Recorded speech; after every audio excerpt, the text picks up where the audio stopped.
Hey, everybody. Let's go ahead and open it up to your questions and shares. So go ahead and fire away. Yep, start us out, Lolly. Hey, Lolly. Okay, hi. So the weekend was amazing, the class, so thank you. How do you feel today? I'm just curious.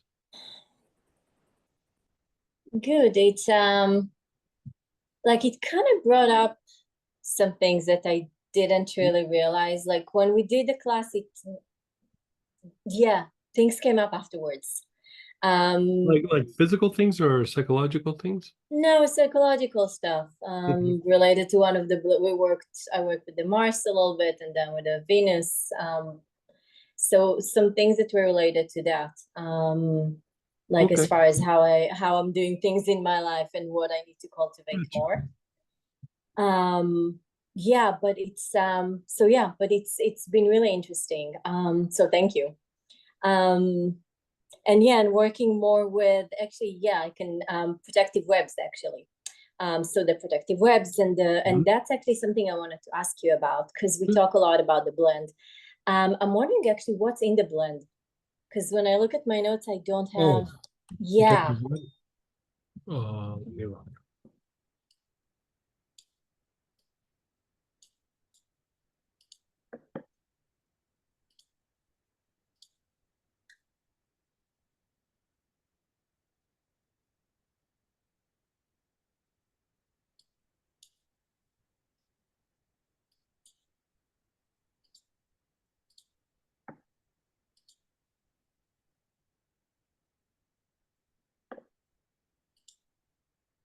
It is clary sage, heavy on the clary sage. Bay laurel, petitgrain,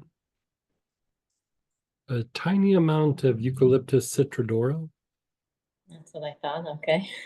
And then a lemmy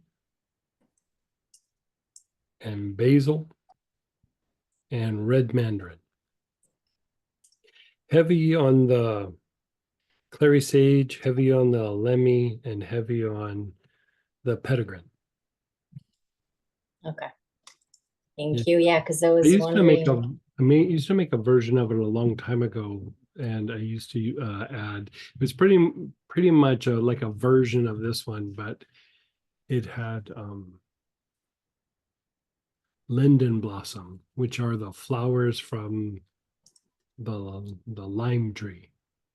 But I had to switch the formula up because linden became really super hard to get, and most of the linden on the market is adulterated, and so I didn't have a good source, so I had to do a rehab, and I actually really like this formula, and it's cheaper, with the linden. Oh, that's nice. Linden's kind of expensive, and so even the fake linden is kind of expensive. But whenever I would send it off to be tested, it always would come back partially adulterated. Like I had one source for a while, but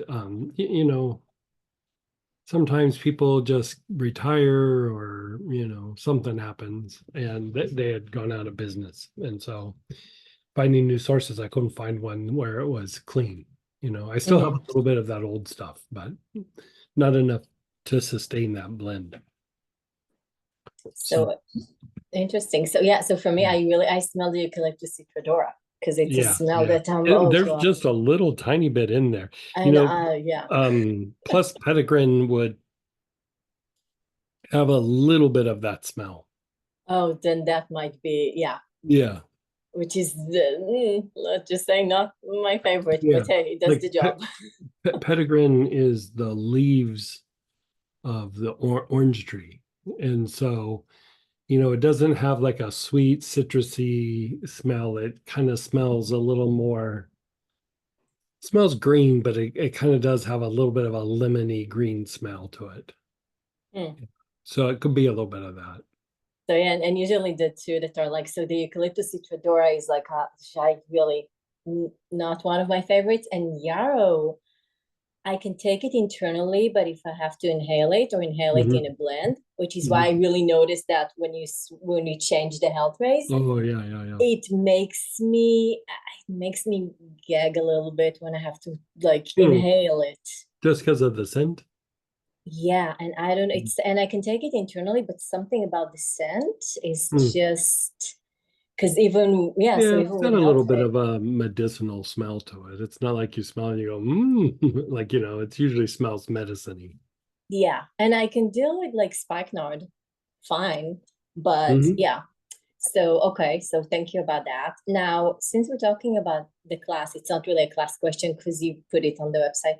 So you put the refinement on the website, and it smells amazing.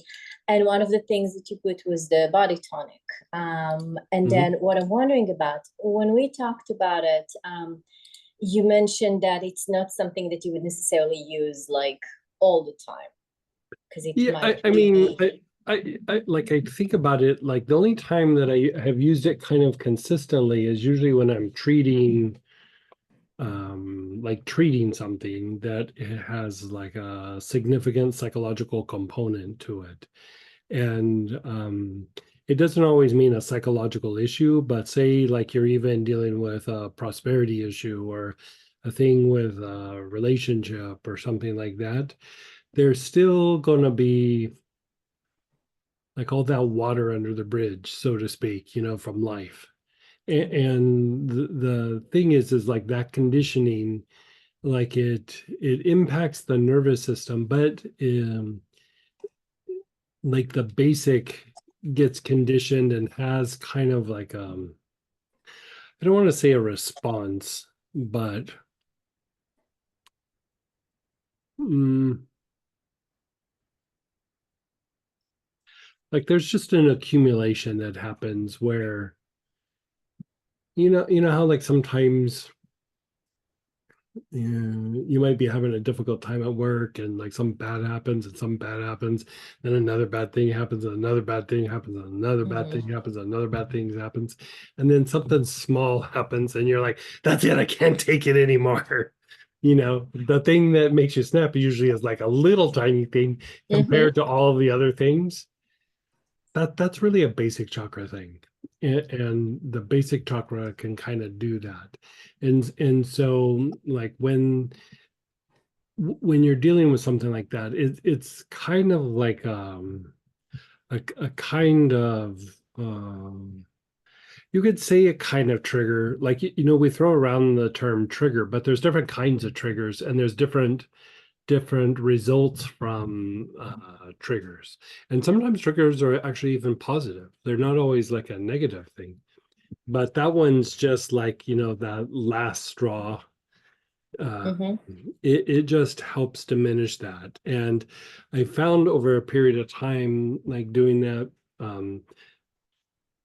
I had the most experience with doing it with children that were like 8, 9, 10, and then early teenagers. We were treating them for, traumatic past and things. And I would have the mom or whoever apply that to the arms and legs or a version of that, because I've refined it over the years. And it was a way to break the child out of like a repetitive behavior pattern. And so the idea is you're allowing for something different to happen. You're allowing for something spontaneous to happen. And even if it's the same thing that happens, it's more of your choosing rather than like conditioning. Because like sometimes you might end up doing the same action or the same behavior, but your motivation behind it is very different. And so if you looked at it, the behavior might stay the same, but who you are and why you're doing it has shifted and changed dramatically. And so sometimes the behaviors shifts or changes, and sometimes the motivation shifts and changes.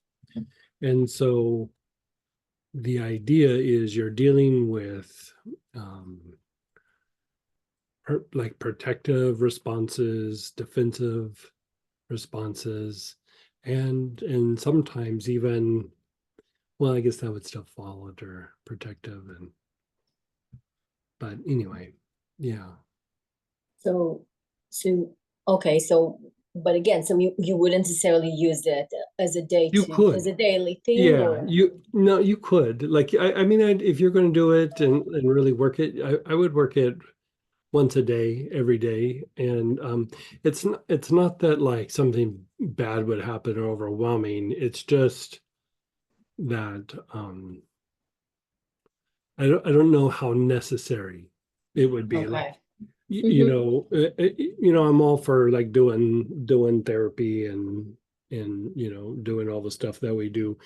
But like with that one, you could do it kind of daily, but you'll find that probably you'll get about the same amount out of it if you do it once or twice in a week, as well as if you had done it like every day. Like, I don't Okay. know that it really adds a whole lot, because like it takes the body and the energy body a while to kind of process the things that are breaking up. And Mhm. so even if you try to push the pace, it really probably isn't going to speed up too much. Mhm. Because there's like you're creating a spontaneous action, and then it still like condenses and goes back into a repetitive pattern, and then it might go back and forth for a little bit. Like, so um consistency is better with that one than excess. There's times where Mhm. excess is actually a better protocol, but this isn't one of them. Like, it's just, Mhm. it'd be better to do it once a week for a year than to do it Yeah. 2 days straight. Like, you know Okay. what I mean? Mhm. Yeah. Yeah. Okay. Thank you.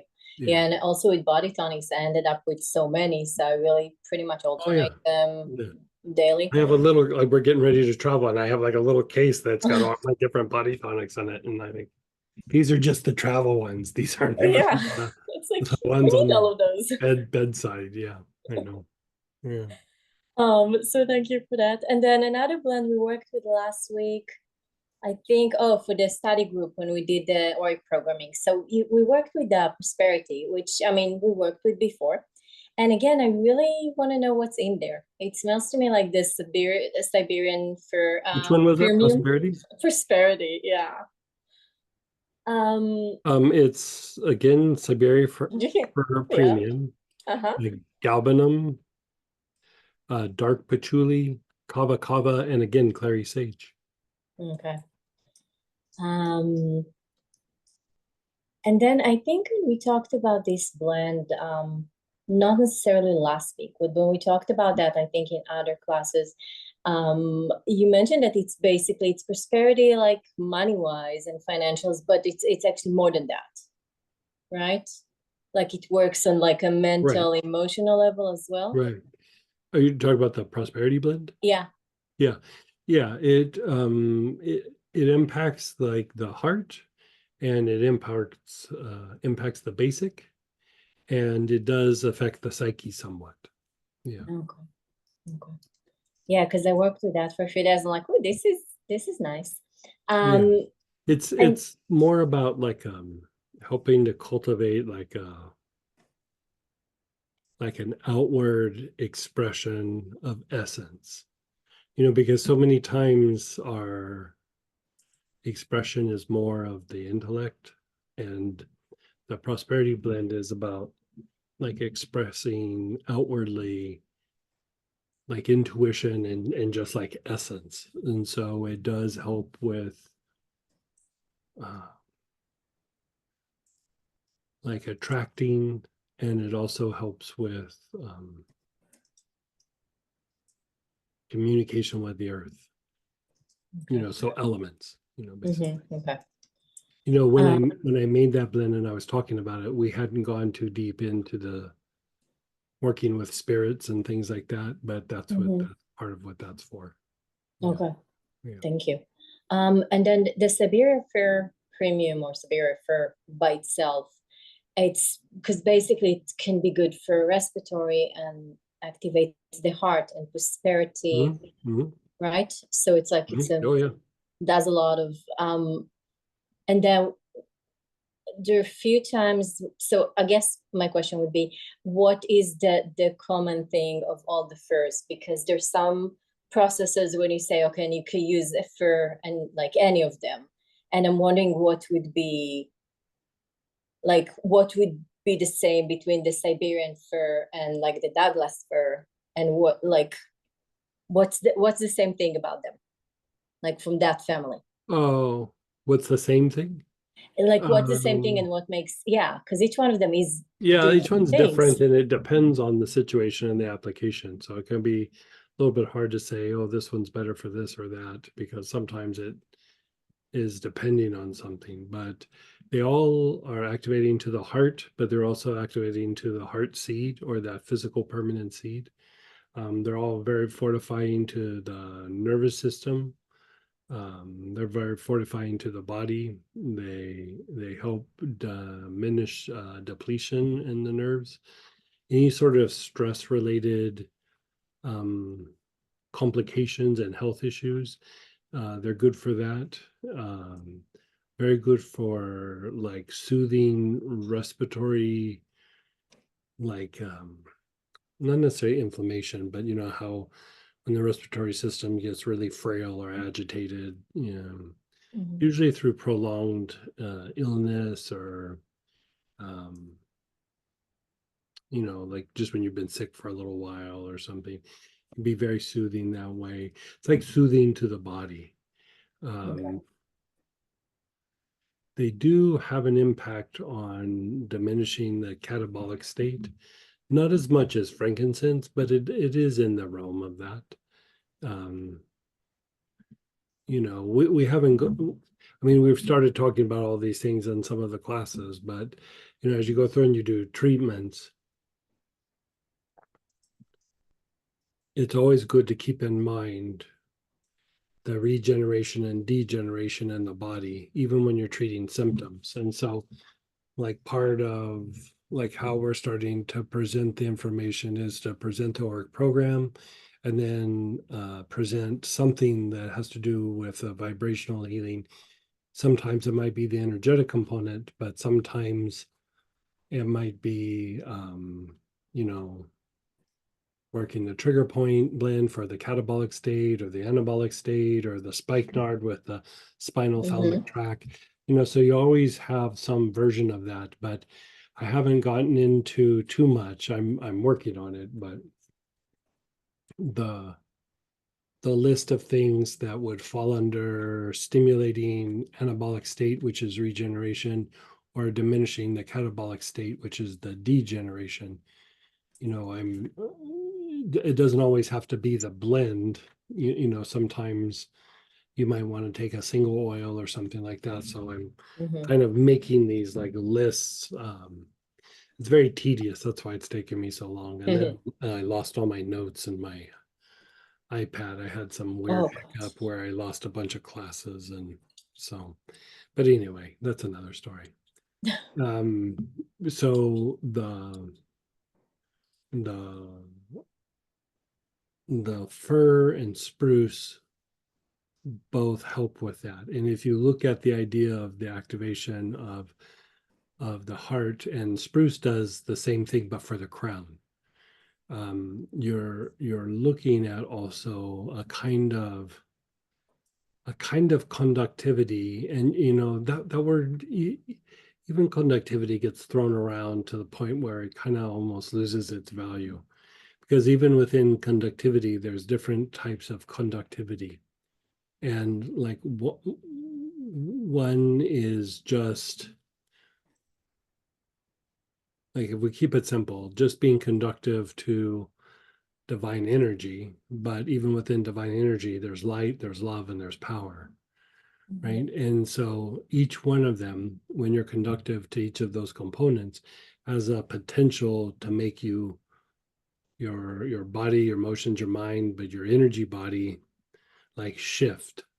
And fir and spruce and arborvitae and like hinoki and shisu and cypresses, they all kind of help you with that shift. They're fortifying. So, you know, because you might shift and it might be for a good thing, but it that shift wreaks a little bit of havoc on the body. The body, the emotions, because everything gets a little displaced. And the end result is going to be really good, but sometimes the process is, takes you a little bit. And so it's like the way I used to tell my buddies when we were doing this stuff in the younger years, it's like spruce and fir and kind of my go-to one many years ago, because we didn't have as many choices, was always Sitka. Sitka is a kind of spruce. And I would make comments that Sitka was like the lubricant, for the processes. I just felt like it just lubricated, so I can move and shift and be more fluid in the ceremony or in the meditation or whatever we were doing, and like I could shift more and I could hold on to it to a greater degree. And so if you look at the idea of what's the point of a Christmas tree, there's a kind of divine energy that comes in on that solstice. And the idea of the Christmas tree being to help facilitate that shift, and the act of giving gifts and everything. It's the even if you're a grumpy old man all year, people give you gifts, you're giving gifts, you're like being forced to like activate your heart, even if it's just a little bit, you know what I mean? And so that combination of having to activate the heart, and then the use of the firs and spruces, it helps one to integrate that shift that is coming, that starts at the solstice and then ends at Easter. Yeah. Love that. Thank you. Yeah. They're very interesting plants. And if you think about, like, a lot of times, like even like in the Old Testament and then the Jewish tradition and things like that, they will use a lot of different plants as like an anointing oil or as a base of an anointing oil. But if you really start looking at it and thinking about it, they're usually like evergreens or frankincense and myrrh, things that are real resinous. They're like a denser energy. Like if you were to look at the difference between like a cedar versus like a flower or something, both can be very stimulating, but as far as like the quantity of energy or like what it does to the body, the evergreens, like the big trees, are way more fortifying to your body, like way more fortifying. And so that idea is that in those times of a shift, especially even if it's a really, like, say you had a really intense spiritual experience and it's just this amazing, beautiful thing, for a little bit you're a little fragile, not in a bad way, but you're just a little tender, you're a little fragile or something. And the trees, the big trees like that, like even poplar falls into that. It fortifies you so that you hold on to it and it doesn't float away, and it gives your body time to like integrate it. Because even like, they're all expressions of like the tree of life or the world tree. And like even in the Native American tradition, they do the sun dance, and in the sun dance they cut down a tree, and they take all the branches off of it, off of the small branches. They leave the big ones up, but they cut it down and they never let that tree touch the ground as they move it to the ceremonial arbor. And then they've already dug a big hole and they fill the hole with rocks, and then they put a big giant tree in the hole with the rocks, and then they put more rocks so that the tree is held up by these rocks. And the idea being that that tree doesn't touch the ground because its roots go to God. Pretty much like what the tree of life is in all Yeah. traditions, as they say that. Mhm. And in that they use a cottonwood tree, and a cottonwood is a type of poplar. You know, it's a type of poplar tree. And so these different trees are used in ceremony, not just because it was what's around. It's like, you know, it's because of what they do to the energy body. Like when I was there, we would spend a bunch of time trying to find the right cottonwood, and a lot of times we traveled great distances to cut it down and then, you know, put it in the back of a truck and move it. There was tons of trees that we could have just cut down and put there, but we had to find like the proper cottonwood tree. And I think that last time we traveled like 40 miles to find this cottonwood and bring it back. And it's because of what it brings into the ceremony. Like the strength of that tree translates into everybody's experience. And so, you know, the oils are like a byproduct of that. Thank you. Yeah. And then one last one, so Linda can the quick one. Heartburn. What would be a good option for that? Like a good oil or something to like. Well, I mean, a lot of times aren't we just using like fire tonic, are we? Well, the ginger tonic. The ginger tonic. Yeah. So raw apple cider vinegar, and a lot of times we will add like raw apple cider vinegar with ginger is usually what we use, and it works pretty good. okay, so you take what, like a teaspoon of that? Dropper full, 2 dropper fulls. How? Yeah, so it depends on, I mean, the way, if you get a little one, couple dropperfuls at least. Yeah. And some people like to still like have it with water, like to push it down. But the tonics, the ginger tonic, is the vinegar, but it's has ginger extracted and a special ginger essential oil. So Right. it's really pretty strong. Depends on how bad the heartburn is, but if it's bad, it would be at least a couple droppers at least 2 times a day. Okay. And then you can do it once you just feel like the heartburn kind of coming on and it's kind of so uncomfortable, then you can take that. Yeah. Okay, perfect. I'll try that. And I Okay. put the link for the 8-ounce one, but we have a 2-ouncer. Yeah, I tried. Yeah.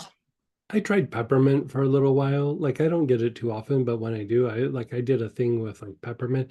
I found the ginger tonic with apple cider vinegar worked for me way better.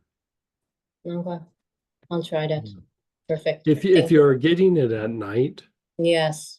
there's an old trick is you eat a slice of an apple, like a little bit right before you go to bed, and as weird as that sounds, it does make the heartburn stay away. Usually, I should say usually. Okay, I get it. Like, yeah, like at night when I'm still awake for like a few hours. So, Right. yeah. Yeah. Okay. Okay, I'll try that. Thank you. Yeah. You're so welcome. And then go ahead, Linda, then Ralph. Hey, Linda. Hey, hi. Hey, Before I we launch get to see you this weekend. Yes, I know. It's very exciting. Everybody here is all of Twitter. Before I get into my question, Lolly, just to let you know that the that tonic really worked for me, and so did the apple slice. So I highly recommend that. That really helped me a lot with those issues in the evening, and then even as I went to sleep. So, and also the tonic works really nicely to make a little ginger ale. You just put it in a little club soda or something. Yeah, and there it's you a little go. like ginger ale kind of thing. So Yeah. I Cool, recommend. Thank you. You're welcome. Okay, my question this evening, Greg, is about I'm not sure if it's a pulmonary thing or a Okay. respiratory thing or a nasal thing, but Okay. getting really tired of having these episodes that where it's like I go to breathe in and suddenly there's just not enough air and I have to cough. It's just a little, it's like, oh, okay, there wasn't quite enough air. And I don't know what this is or why it comes and goes, but it's really annoying. So, like, do you feel like you're taking a big, long, slow, deep breath, or as soon as you start to inhale, you start to have a little bit of a cough? Um, if I'm really mindful about my breathing, it's not a problem. But if I'm just like engaged in doing something or talking to somebody or working and I'm not consciously taking a nice, long, slow, deep breath, it'll happen. It'll just like, oh, suddenly there's just not enough air.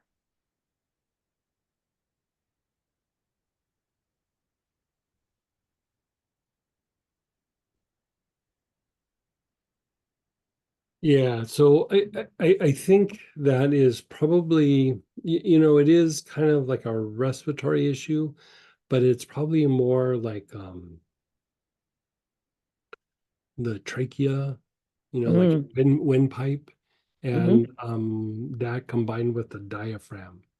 And so I would file this under a thing called like they call it aerophagy or aerophagy, something like that.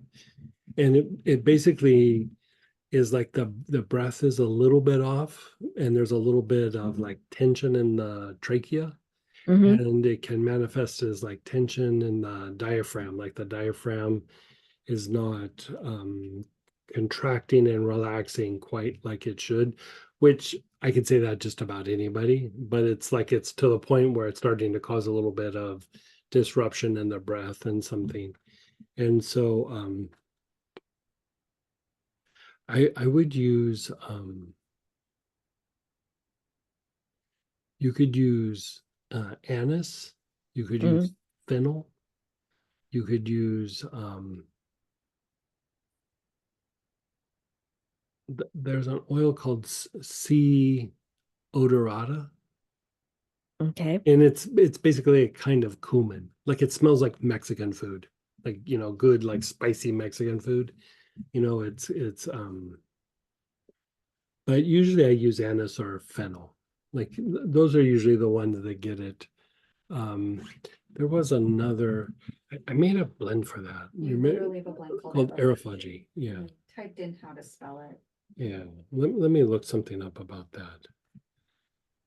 Because it's got a couple oils that I never think about for that, and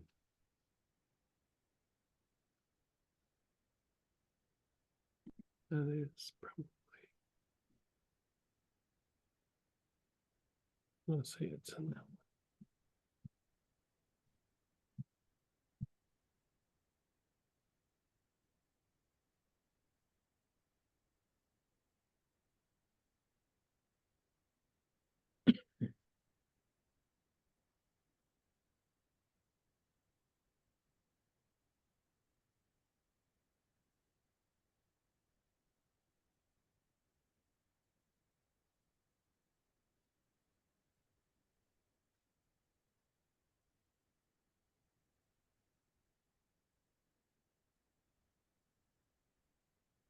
Oh, I remember now. Caraway. I knew there was one. I was like, there's one that man, I was on a caraway kick there for a while. And Oh, because like that's the thing is it does throw your breath off enough to where like your normal like inhalation, exhalation, you'll find that like your rhythm kind of gets thrown off a little bit. And then every once in a while, it's like you'll gulp air. Like you'll be yeah.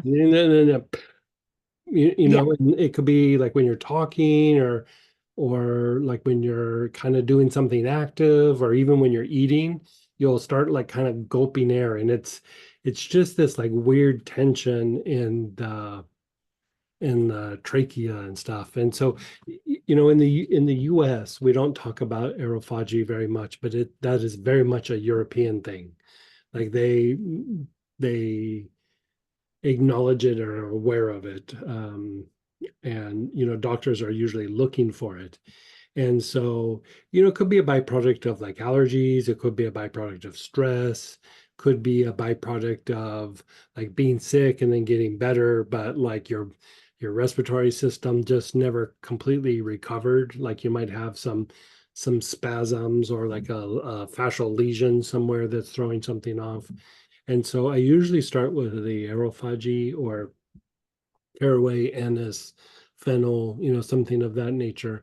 And then if there's still like a little bit of something off there is I still use that, and I usually just take it internal. Like you can inhale it, but usually I don't use anise too much as an inhalation for respiratory stuff unless it's like a little baby or child or something. Like I'll have them do it. And just because it's also balancing to the nervous system. But here it's a kind of, there's like a glitch in the nervous system, and there's like a kind of spasm, but it's in smooth muscle. And so sometimes, like especially if the person has been sick, I'll use that for a little bit, and then I have them, if it doesn't resolve, I'll have them inhale helichrysum just in case there's like a fascial lesion or what people would call scar tissue or something.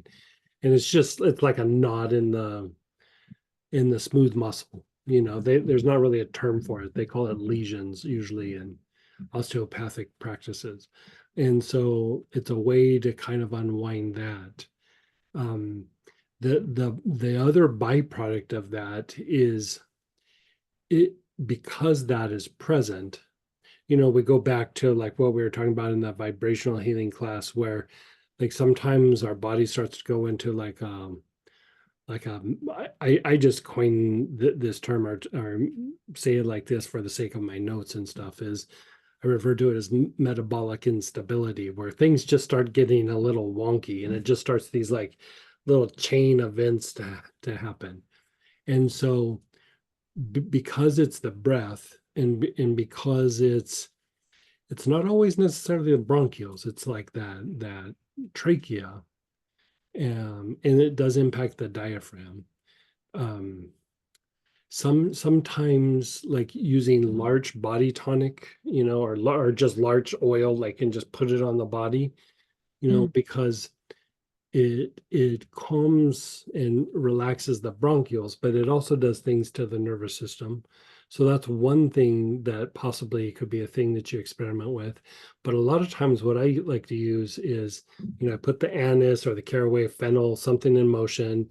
Then I kind of touch it up with helichrysum after a few days.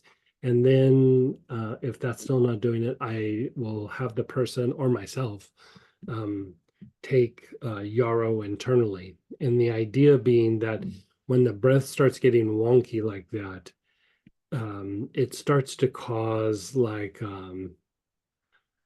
processes in your body to start getting triggered. Like it causes like a kind of agitation in the nervous system and a little bit in the immune system. Like not a lot, but like it's like something's there. I've been noticing suddenly like weird spikes in my heart rate. Yeah, that perfect example. Like you Okay. got it right there. Okay. And so like with that, the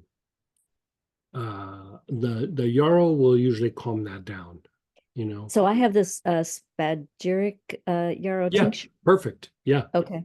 that's the one that I use. Like if I'm traveling, I'll use the oil, but if I'm home, I usually use the tincture.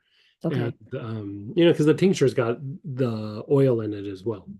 And so you get the tincture extraction and the essential oil at the same time. And so it's a little bit broader spectrum.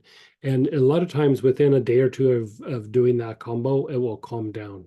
But like I use it almost as like a canary in a coal mine. Like if I don't address that, it's not going to happen quickly. It'll happen little bit by little bit by little bit, but feeling crappy is common.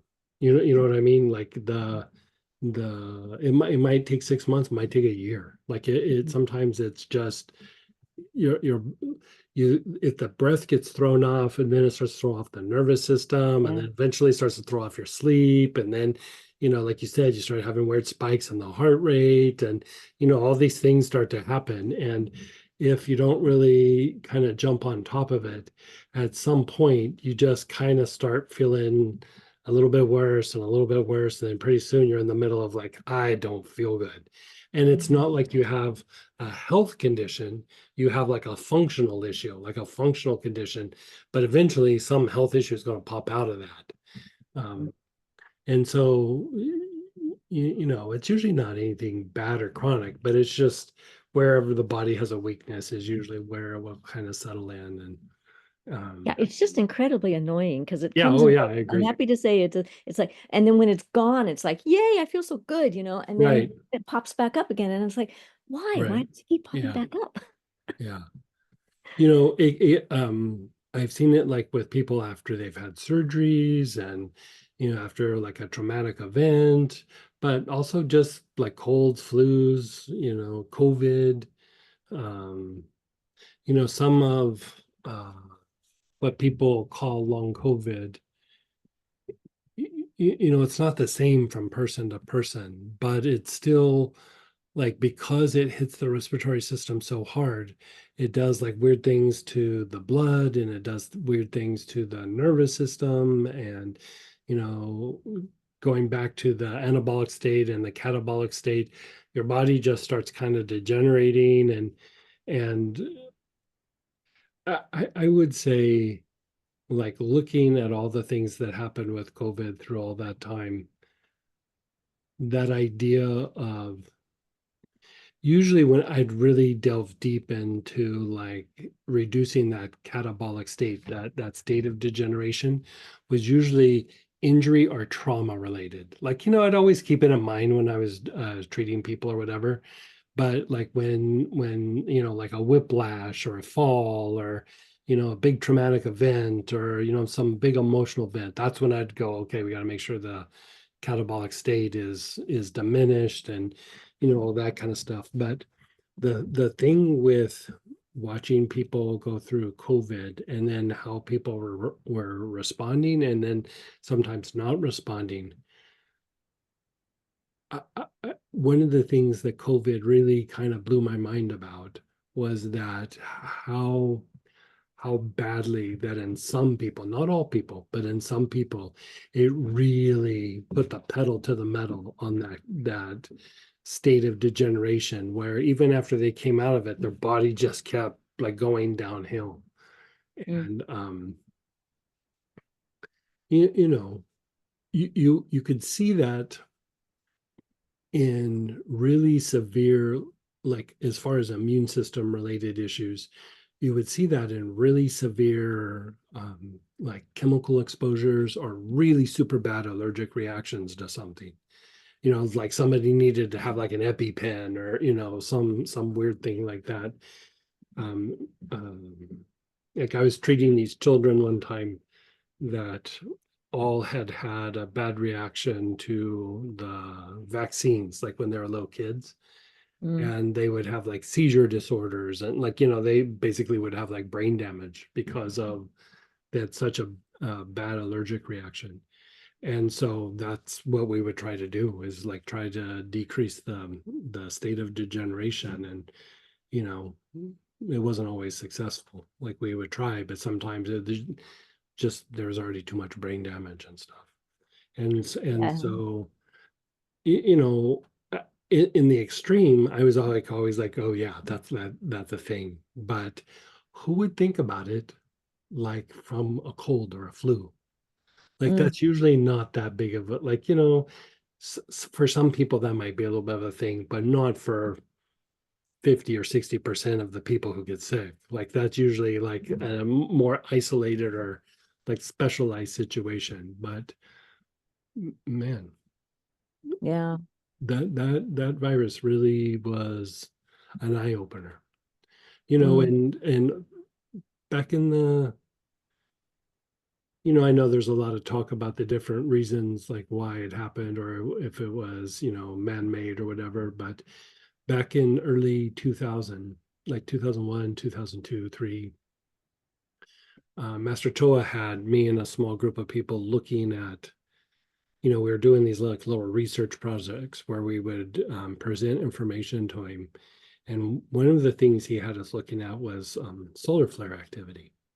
And one of the big things with solar flare activity is that it makes viruses and bacterias mutate at a much more rapid rate. And in people it affects the RNA, but the big concern always was viruses and bacterias. Like fungus a little bit too, but it was mostly viruses and bacterias. And we were looking at the sun cycles and knowing that the sun cycles were going to get a little bit worse before they got better. And the timing of it was kind of hand in hand with the solar flare activity. And Wow. so, hard to say. It's hard to say, but I know this biochemist that is also into medical aromatherapy, and he just like even back in 2005, 4 in that area, he was like, the future is viruses. We got to get better at treating viruses. I mean, he was just always, every time I saw him, we got to get better at viruses. We just everything we can do about viruses. Like he was just, man, he had viruses on the brain. And every time I would see him, I was like, that's a little weird, that like he's that fixated, and he's a smart enough guy and a practical guy. I was like, why is he like so fixated on that? And so one time I asked him, and he's like, I don't know, but it's just, he goes, when I go to bed, it's on my mind. When I wake up, it's on my mind. And as time went by, I was like, I get it. I get it. Like, I get why he was so obsessed with it. And, he's still a little obsessed with it. But when I say obsessed, like in a good way, like, how when you're like a dog with a bone, you got something, but you don't know what it is. And he was just, because I would say the big thing with viruses is there's the viral component and the infection component, but it really wreaks havoc on your body, and it's really about cleaning up the aftermath, because it's like it goes through and just flicks these switches in your body, and sometimes after you get done with the infection, the switches don't always automatically go back. And so that same idea, they started looking at using viruses to manipulate the body to treat like health issues. And there was a physician that started with infecting people that had AIDS. He would infect people with a different virus. He did with AIDS and he did with cancer. And he had a crazy high success rate, like a crazy high success rate. But it wasn't FDA approved. And so he had to take it out of country. And I never really heard what happened to him after that. But it's that same idea. He was like, we spend so much time fighting the viruses. Why not make them our ally? Why not like use them? If we study them, we can use them to flick switches in the body for health issues. And I was like, that's actually brilliant. But I mean, I don't know enough about it to do what he was talking about, but I mean, a brilliant idea, worth examining, but a lot of times it's like after we get off the virus, if you really boil it down, you look at that, putting things back into a state of regeneration, diminishing the degeneration in the body. You look at the thalamic tract, you look at the, of the spine, you look at is there a metabolic instability, you balance out the nervous system, is there a bunch of homeostatic emotions? I would say some of the things that were happening with COVID was also like the effects of the virus, like after the fact, like not so much when the people were having infection, but there was a lot of emotion charged around on that on all sides, you know what I mean? And I don't know how much of that was I mean, there's obviously the social stuff, but I think some of the effects of the virus also impacted that homeostatic emotion, generation in the body that we talk about a shift in a spiritual practice, but the the earth is we're changing in age. We're changing, we're going through a kind of change, and you can see that again going back to what Master Choa had me and a handful of people doing, was the other thing that he was looking at with the solar flares is he wanted us to monitor and watch animal behavior. And he said, look for variations and new behaviors in groups of animals. And about the time that all the viruses stuff started really getting wonky, there was changes in animal behavior.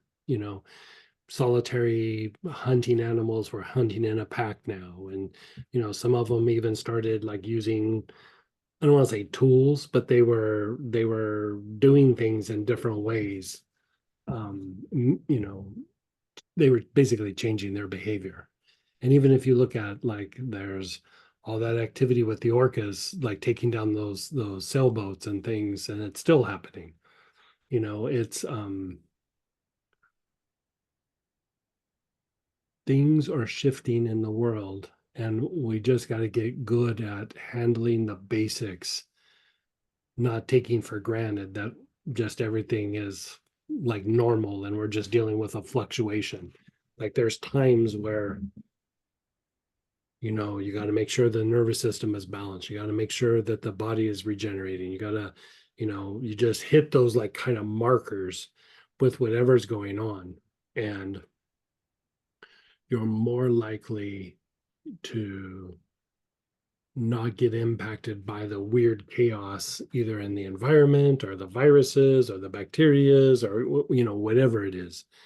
And so if you know that you're having this like aerophagy thing, I mean, I'd go deep with it, because I mean that is another byproduct of potentially having that metabolic instability. And it's not like it's a 911. It's not like even over 3 months it's probably going to do something, but over a couple of years it would do something. And so the more that you can kind of calm it down and keep it calm, and it still will flare up in anybody from time to time, but the more you kind of stay on top of it and kind of be watching it, you can use it as an indicator of the body's getting a little chaotic or a little agitated. And I mean, basically, you can slow down the aging process by monitoring stuff like that.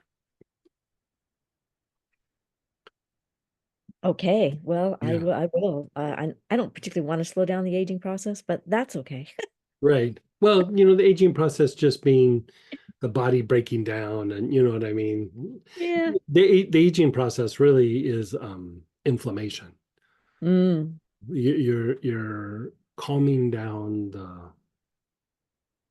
the inflammatory processes, because on one level we have like inflammation, but as we get older, we start to develop a kind of systemic inflammation that just starts making everything stiff and everything break down, and the organs not functioning as well, and so just ways in keeping that down.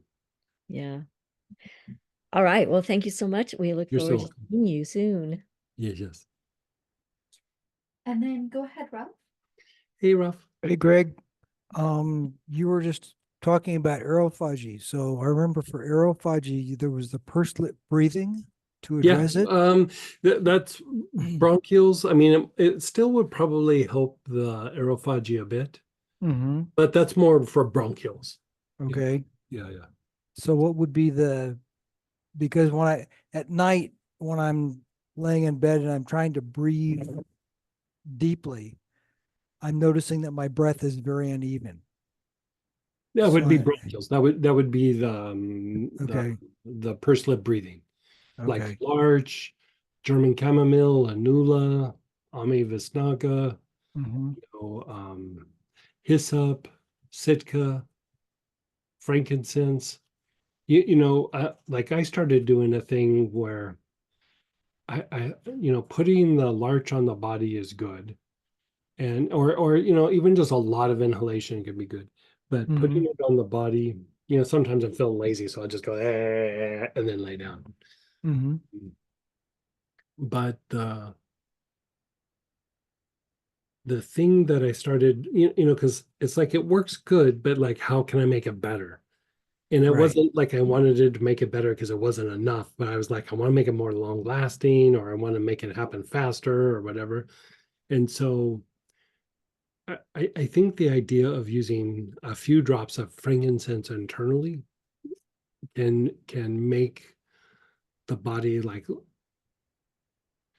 it can reduce the potential for the bronchioles to spasm, because there was that study, I've talked about it before, where they said if you use 2 or 3 drops of frankincense a day, or like a tincture or like, tablets or whatever, if you're using some frankincense daily, that after 30 to 45 days, that your respiratory system becomes less reactive to environmental stressors, which basically means like allergies and things that would cause bronchial spasms and, poor air quality, or if how it's like sometimes when it's real cold and you're trying to breathe, it kind of throws your bronchioles into a spasm a little bit, or Yep.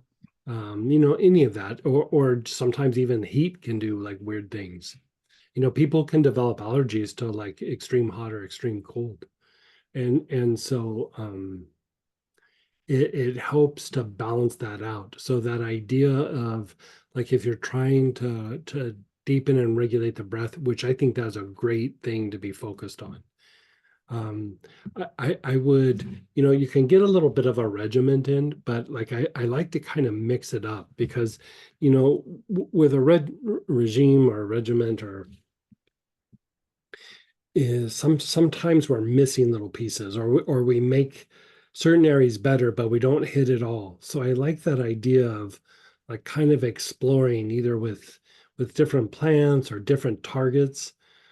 Sometimes I really target the diaphragm. Sometimes I'm hitting the thing with the trachea. Sometimes I'm working the bronchioles. And then like I feel like, oh, I'm good. And then I go, well, let's work on just expanding the lungs. And I'll start working with some eucalyptus. And I was like, "Buh." I thought I could expand, but I had no idea how much I was restricted. And so that idea of kind of bouncing it around, and the diaphragm a lot of times is if there's a little bit of an imbalance in the nervous system, like if there is like a lot of, it might not be stress from now, but it could be stress from the past. And usually it's physical stress, not like, emotional or mental stress, like deadlines or something like that, but it's just like stress on the body. That can be a Ming Men issue. And the Ming Men, is constantly, that low back chakra. It's like Yeah. constantly kind of fluctuate a little bit. And when you see that fluctuation, sometimes it's reflective of there's something off in the breath. It's the diaphragm or the sinuses or the lungs or the bronchioles, but there's something off. And so, you know, um, treating the Ming Men can be good, but usually it's something reflective in the respiratory tract somewhat. So, working on the sinuses, and then working on, those sternocleidomastoid, those muscles in the neck, and, just constantly kind of doing all of that usually is kind of like taking your multivitamin for your body. Like if you can get the breath really regulated, again, I go back to the canary in the coal mine. Like if you can get the breath like really, usually a lot of other things in your body are doing good. And if something starts to go off, you can usually see it in the breath. You can usually see it in some issue in the respiration somewhere. And so I would explore all those different things. Okay. Um, Okay, that was a real mouthful. Is it which of the classes have we done that has a lot of breath Well, work in it? there was a free class that was the last respiratory class. Remember what that? I don't remember what that was called. I'm looking it up right now. And there was a whole bunch of protocols about like the diaphragm and the bronchioles, and Okay.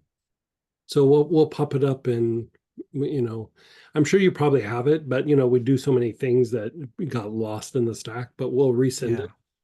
Well, like I said, And I would definitely explore that. And I now that we've done the auric programming and the vibrational healing, like I'm going through and like looking at my notes again, and I want to kind of even like boil it down and make it simpler, but have it just hit auric program, vibrational healing, some other little component, and then the symptom itself. Mhm. And just make it like almost treating anything could just be like this 3 to 4 step process. And some of it's maintenance, and some of it is just the diminishing the thing that's causing the symptom, and then to treat the symptom itself. And so the respiratory system is one that I'm pulling together probably first. Like that, digestion and pain are the ones that I've been working on for a while. And so it'll be kind of like a byproduct of all the different classes that we had, but boiled down to where you can just go and look at the protocol in front of you and not even have to go access things other places. You can just look at it and it's like boiled down and ready to go. That would be handy. Yeah. Okay. This weekend you were talking to Laura about putting spikenard on her arms and legs. Yes. Was she using a body tonic for that? You could do it any way you want. Body tonic would work, ointment or rollerball. You could also like dab it on the joints. And if you only have a little bit, I'd sit and do the inhalation on the areas. The thing that's nice about putting it on or dabbing it on, it takes like 2 minutes or a minute, where when you sit down to do the inhalation, it might take you 10, 15 minutes or whatever. And so, and you're wanting to do it kind of consistently. So I would say, knowing yourself and your schedule, whatever, I just tailor whatever works best for you and go that way, but any of it will work. Okay. All right. So I'm gonna have to get some more spikenard because my bottle's rapidly losing its level. Yeah. Spikenards. And even if you just put it on your feet, like you don't even have to do the whole arms and legs. Even if you just put some on your feet, like on the sole of the foot and between the toes. Oh yeah, I've been putting it on in between my toes for the past couple of weeks. So yeah, even that, like that will do it. Like, it doesn't have to be the full arms and legs, but I find that I rotate a couple things I put on my feet every night, but yeah. spikenard's pretty much in the majority there. But a lot of times I don't even do the rest of my arms and legs. Like I just like rub it on my feet and call it good. And how about around the ankles? Because I was noticing around my ankles, it doesn't seem like there's a lot of fat because I can see the blood vessels right underneath the skin. Right. And I would say that the ankles, there is a lot of congestion and blockages on the ankle just because the nature of that joint. And so if you keep working the ankle area, it will open up the flow of energy both in releasing down into the earth and the ability to draw up healthy prana with doing that. Because like if you look at the idea of like somebody being like really upset at you or whatever, and they're like, la, la, la, la, and they say whatever they're going to say, there's the words, but there's an energy projected. And some of it is going like this, but some of it is going down into the earth, and then you're sucking it up back through your feet. And so the feet and the ankles, all the way up to the knee, but the feet and the ankles especially, that's where you'll really get a heavy impact. Okay. And so on the backside, like where the Achilles tendon is. You know, the Yes. whole thing with Achilles being dipped and all that, Mhm. because there's an area back there that like you're very susceptible, you know, to like energies from the environment. And Mhm. so, you know, even putting a little spikenard on that area can be helpful. You know what else I used to do is I stopped doing it. I just remembered that. I used to put milfoil, you know, like yarrow or milfoil on that area. Mhm. And I noticed that whenever I did that, like it wasn't like, oh, I feel amazing, but I could feel my body go, like it felt like a little bit tougher, like I could take a punch a little bit better. You know what I mean? Like Yeah. it wasn't night and day, but there was something happening. And you know, some of that is just yarrow really diminishes mm, those things that potentially trigger us. And putting it on that area, it's like even when people are projecting weirdness or negativity or hostility, it's like it makes it less triggering to the body. Because as much as it might be emotionally and mentally upsetting, part of why it's so upsetting is the impact that it's having on our body.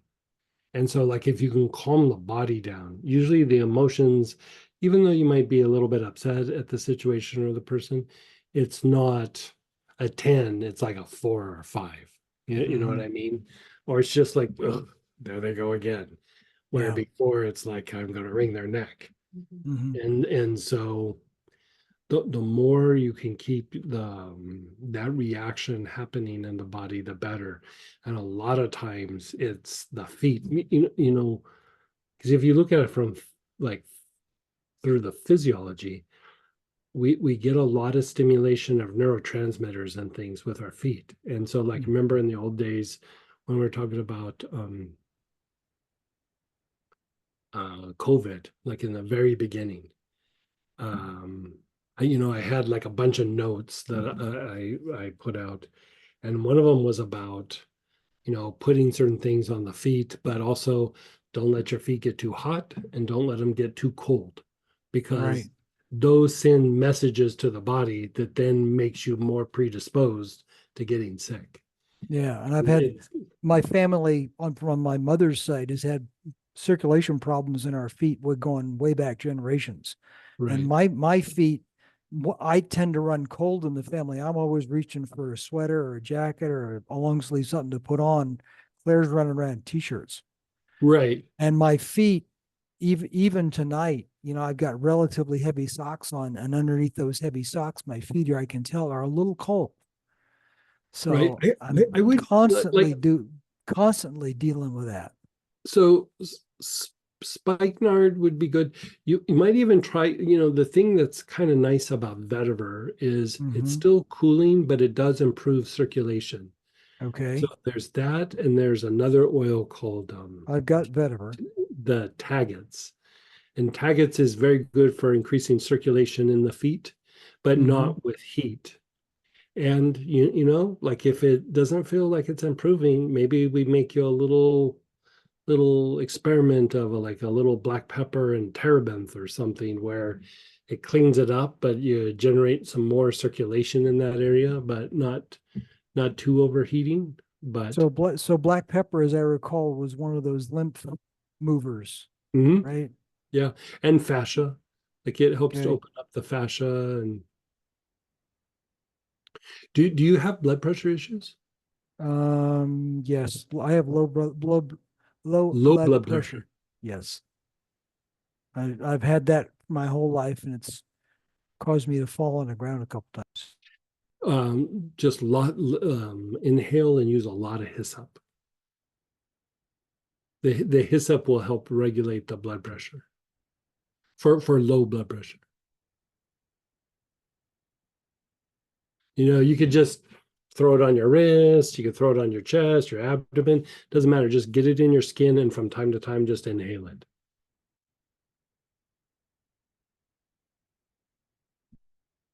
like it helps to stimulate and regulate the medulla. And so it's like an old school remedy for low blood pressure. Okay. All right. Yeah. So what's the function of blossoming lotus spray versus Palo Santo spray? How do they Blossoming differ? lotus would just be about like stimulating the blue pearl or the mental seed and activating the upper centers, where the Palo Santo is like expelling, breaking up, cleansing. It does help with like shifting or making transitions, Mhm. but it also does it by just flushing things out of your system. Okay. All right. You could also do it with Opadeldoc, Orange Healer, even chocolate root cleanser. Mhm. Um, single oils like lovage and things like that would work. Even certain eucalyptuses, like eucalyptuses could be good for that. Palo Santo works pretty good though. Okay. Like so, I tend to go right for the Palo Santo for like if I'm, how we used it in the weekend. Like it's just, God, every time I sprayed it down, I was like, man, why am I not walking around with a mist over my head all the time? All right. Good deal. Well, I'll Yeah. see you on the class this weekend. Okay. And then go ahead, Lolly. Hey, Lolly. Hey. So yeah, I totally share the same thing as Ralph with the feet. Even if it's not cold outside, my feet, they freeze. Like it's really ridiculous. But it's And what about your hands and like the arms? no, they change colors sometimes, and yeah, the feet tend to get a little bit. They get colder. They get cold faster than my hands, but both get Okay. yeah. Even when it's hot outside, like my hands can be yeah.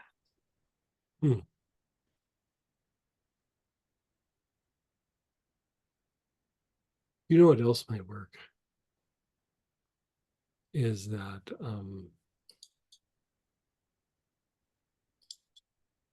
we have a couple of different I'm just thinking this out for a second. I think that saffron and the sesame oil could actually treat that. Yeah. Yeah, so like that's the thing, like in Chinese medicine, they use like a form of saffron for a circulatory tonic. And that just dawned on me. So with the 'Cause body, it has like a little bit of little bit of heat, but the heat is more because of the circulation improvement. You're getting like a lot more blood to an area. And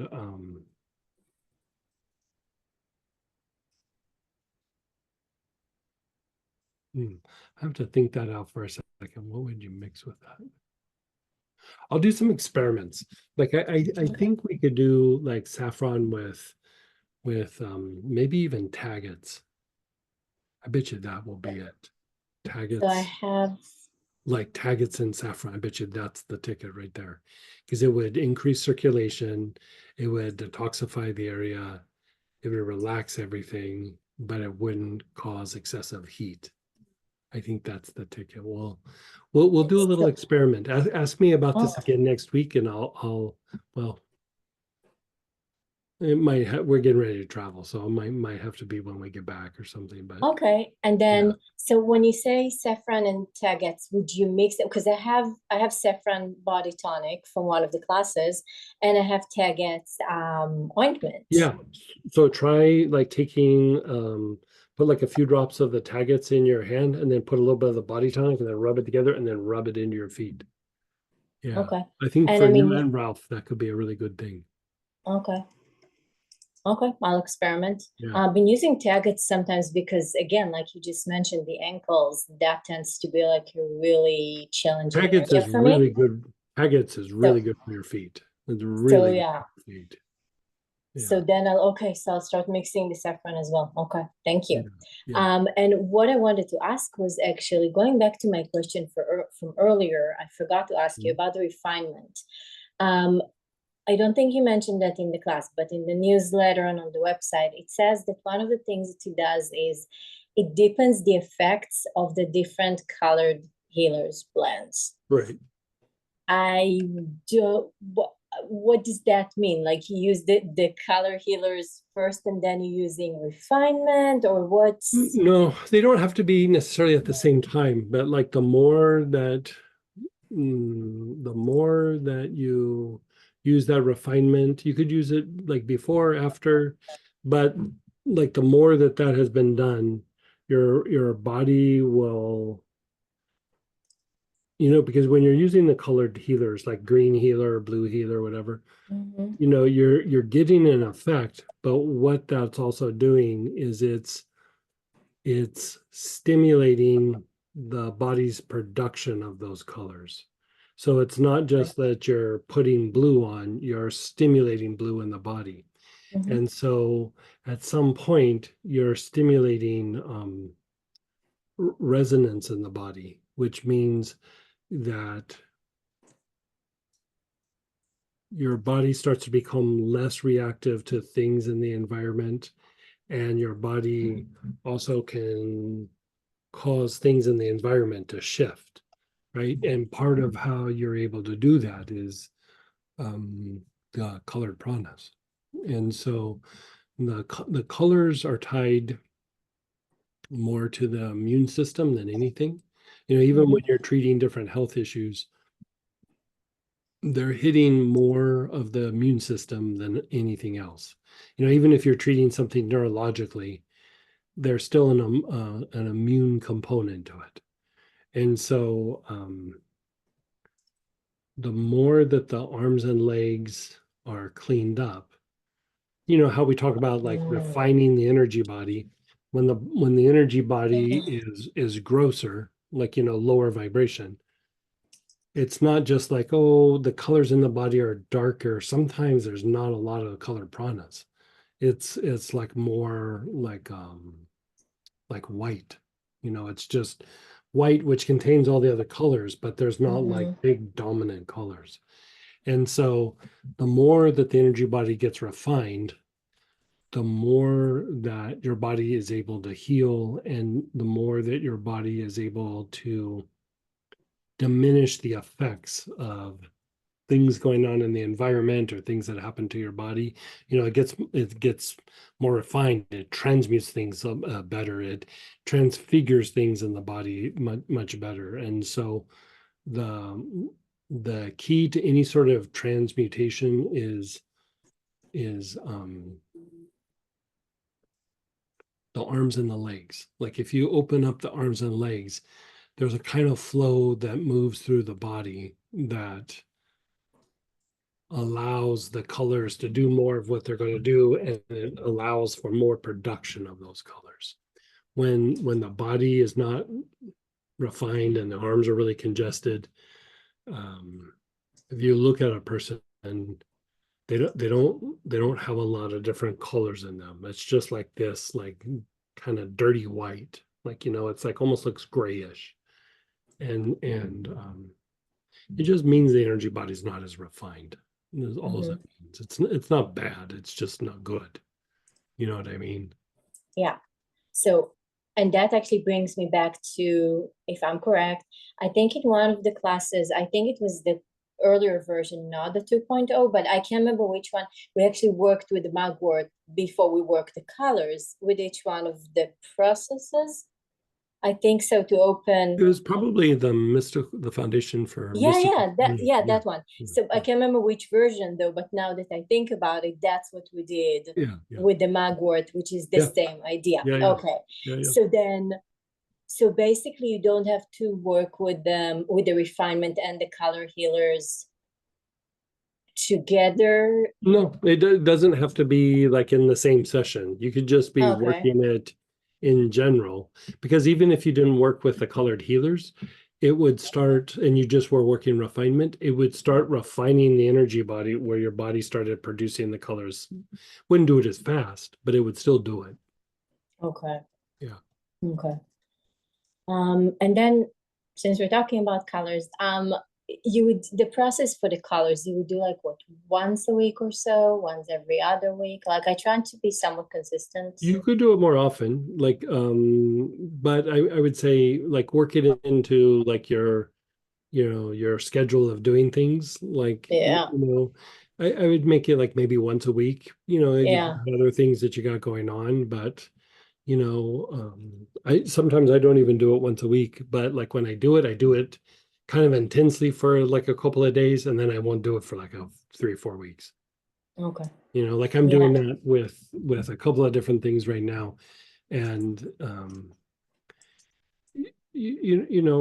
there are some things to do on a daily basis, and then there's some things where you do it for a little while and then you let it kind of process and integrate. And Mhm. the colors, I would say, unless you're treating some health issue that you were trying to address that way, I would do it from time to time kind of intensely, and then let it go Mhm. for a little bit, and then start doing some other things. Okay. Yeah. Yeah, it's yeah, I really like that process. And each time if I feel like something a little bit off, I'm like, oh, let's go, Oh definitely go yeah, back to that. I'm right there Yeah. with you. Yeah, I'm right there Mhm. with you. And now that we have so many different oils, different classes, different processes, if it's like so many things that I need to like every day. I'm like, okay, what am I doing today? So yeah. So thank you for that. Yeah, so And then just a follow-up question. We talked a couple of weeks ago, I had the issue with the bug bite that thank God resolved. And then I had some pains with my shoulder, the right shoulder. And I've been on black cumin, 6 drops, 3 times a day for the last couple of weeks. okay.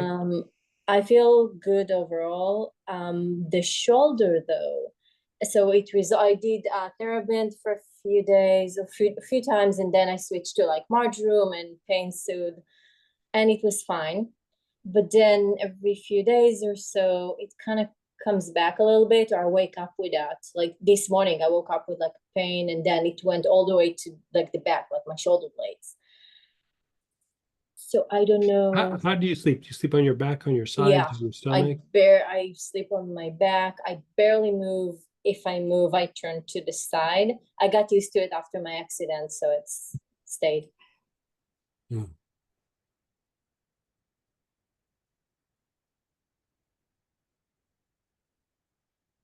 So it feels good for a couple of days, and then it comes back, and then it feels good for a little bit. You treat it, and then it Yeah, comes back.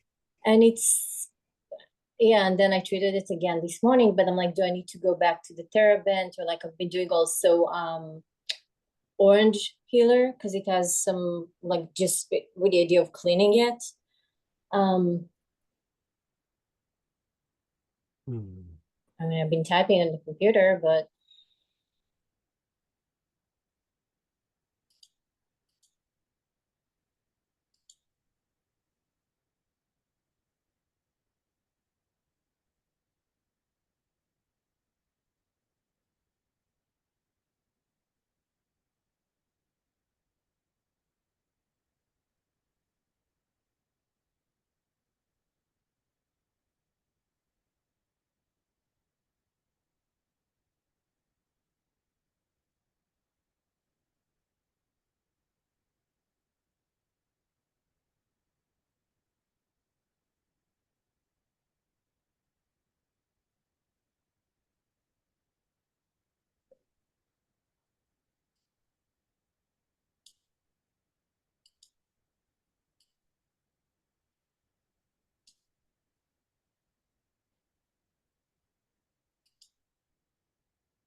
Okay, so I would say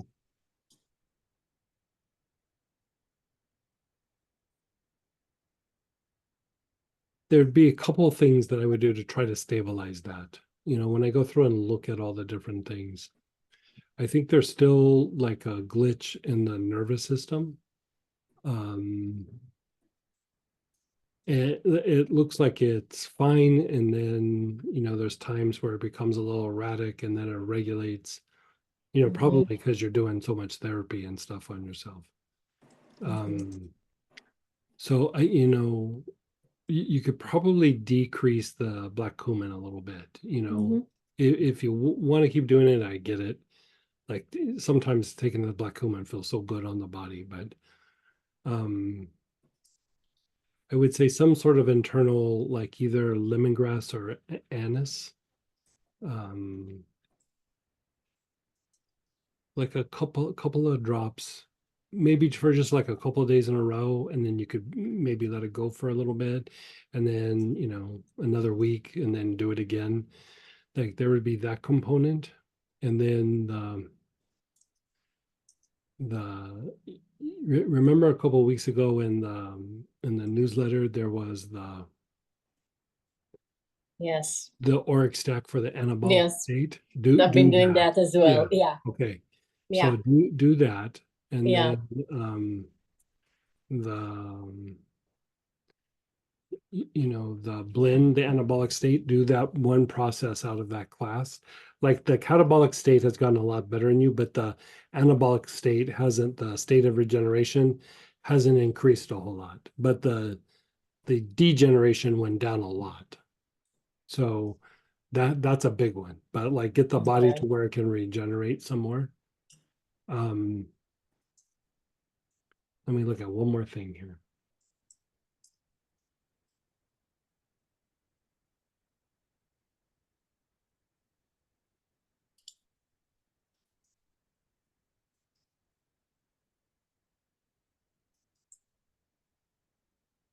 So the other thing, have you had the chakra class? Yeah. Or the one that we're doing this weekend. Right. Yeah, yeah. So work the blend for the back solar plexus. And the reason for the back solar plexus is a lot of the body tension and like fascial patterns in the body are tied to the back solar. And like if you look at somebody energetically and then you watch them as they get injured and then like after the fact, and you throw out the physiology and the body and the anatomy and all that, and you just look at them from an energetic point of view, the Ming Men will fluctuate, the back solar plexus fluctuates, all these things fluctuate. But as the Ming Men kind of calms down, everything kind of calms down. The one thing that doesn't really calm down that much, and is like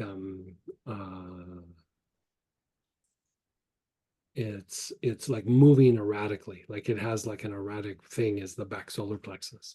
And so that idea of regulating the back solar plexus with a chakra blend, we're going to talk about it on the weekend, that it's not just like you're working it for like a physical thing or psychological thing. It's like you're helping the chakra to be like you're improving its potential. Like you're helping that chakra be like more of what it could be rather than what's happened to it. You know what I mean? And so there's a spiritual component, there's a psychological component, but in the physiology, there's a bunch of things that it does, and all the chakras kind of radiate like this, like frequency through the body, and they each have their own frequency that they're radiating. And so what happens when there's a chakra that's misfunctioning, it's not just that area, but it throws like that frequency throughout the whole body. And so in the back solar plexus, it can manifest as like muscle imbalances, fascial misalignment, it can manifest all of this. And so when you've had like a car accident or an injury, or you fell off a ladder, or whatever it is,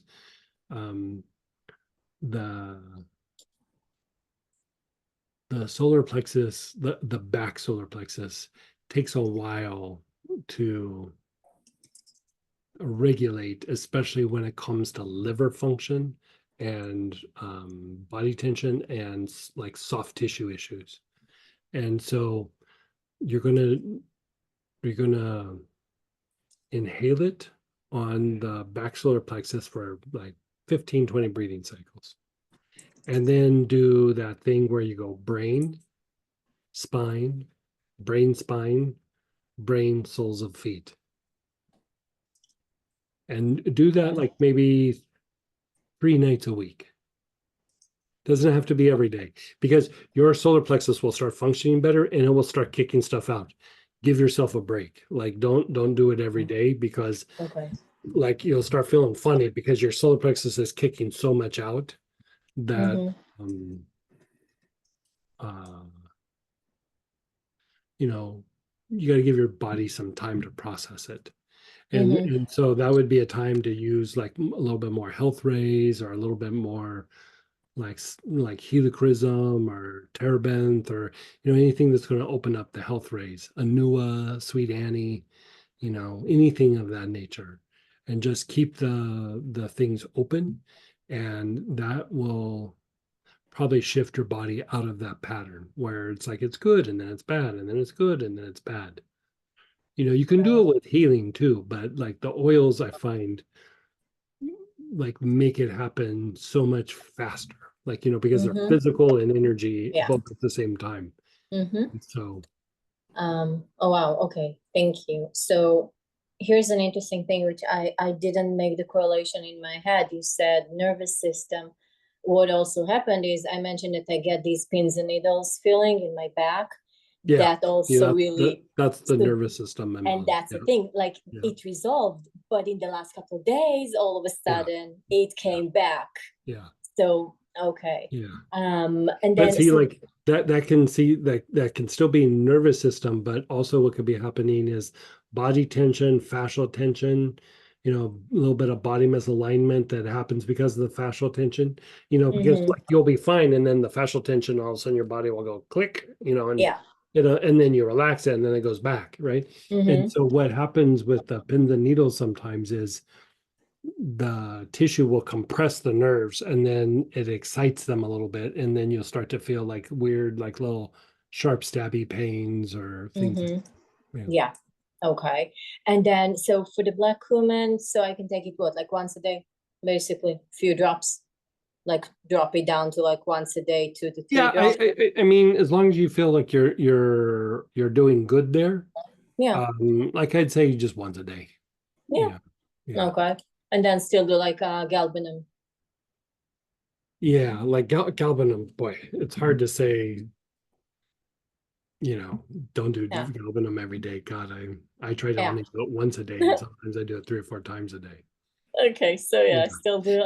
The thing that's good about galbanum, we use it for pain and everything, but it's also on a bigger scale. Like, I would say still use the anise and the lemongrass, but on a bigger scale, galbanum is balancing to like the whole nervous system, where the anise and lemongrass is balancing to the autonomic part, the involuntary part. But when you're like trying to balance out like the motor nerves and the sensory nerves and the central nervous system and the peripheral nervous system, when you're just trying to balance the whole thing, galbanum is the go-to thing. So I mean, it's just it's almost like water. Like you got to have it every day, So I do that. So I do it a couple of times a day in the last couple of nights, even on my wrists before I'm going to bed. But the myrrh, do I need to do that daily? No. I would do myrrh as needed. Like you don't necessarily have to do it, like if you're doing good, fine. And if you start to feel a little crappy, then pump the myrrh up again, and then when it calms down, you could back off it.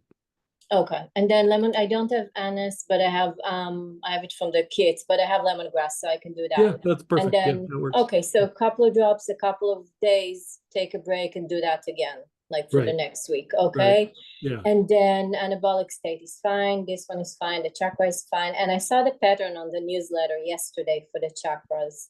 You put it in one of on the digestive thing.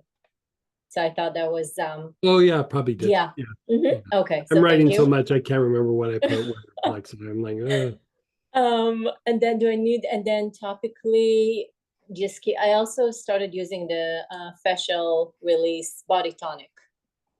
I got Yeah, it yesterday. fascial release, nerve help, pain soothe, Okay.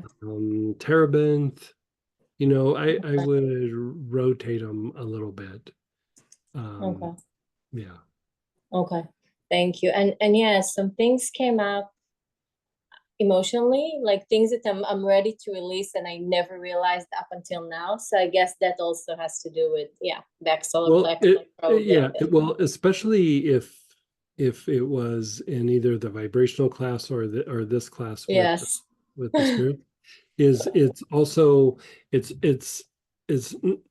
it's kind of not even so much that it's ready to be released. You actually were addressing the thing that was still engaged in the pattern. You're breaking up the pattern. And so there might be stuff that comes out, but it's not even like you'll have to go through and release it. Like you release Yeah. whatever kind of comes up, but it's almost like you're going to the pattern going, stop it, knock it off, behave, knock it off, no more. Like Yeah. you're just kind of stopping it. You know? And that's what it felt like. And I Yeah. was trying to rationalize it. I'm like, oh, Right. that's what actually Yeah. happened. Okay. Yeah. It's very different than releasing something. It's almost Yeah. like stopping the hamster wheel. You know, you're just Mhm. okay, let's just stop. Yeah. Yeah. Okay. Oh my God, thank you so much. And then doing all of that for what, like a couple of weeks? Well, you know, the thing that I would say about that is a lot of times, you know, we'll do it and then we feel better, and then a little bit of time goes by, and it's not that you backslide, but you have more awareness and you go, oh, I see this pattern deeper. So I would just say as needed. Like there's times where I'll do that stuff real intensely, and then I feel good for a while, and then I can just feel like, you know, I remember feeling so good, and it's not that I'm feeling bad, but like I feel like I could go a little deeper, and then you go back and you do it again. Yeah. But all the things like for the nervous system, just to get it more balanced, and the back solar plexus, so work on that like Yeah, just like a consistently and then couple see how times it a week. feels. Yeah, a couple Okay. times a week. It doesn't have to be, you know, it doesn't have to be a military operation. You know what I mean? Yeah. Yes. Okay. Perfect. So I'll start working on that and see how I'm getting everything back. Okay. Yeah. Thank you. Thank you. And then go ahead, Ollie, then Megan. Hey, Ollie. Hello, Greg. Hey, how are you? Really good, thank you. And after the class, I was really, as you see, red in my hair, and but after 1 hour after the class, everything stopped, and I feel really smooth and really Oh, good. better. Yeah, Yes, yeah. thank you. I really thank you very much. I have one question for the Moni's mom, because she suffer of two main problems. One, I don't know if I can say in English correctly, is chronic obstructive bronchopneumopathy. Okay.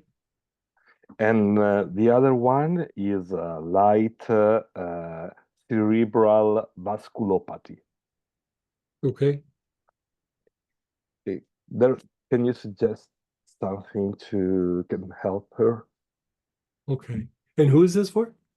For Oh, the Monica mother. right, right. Okay.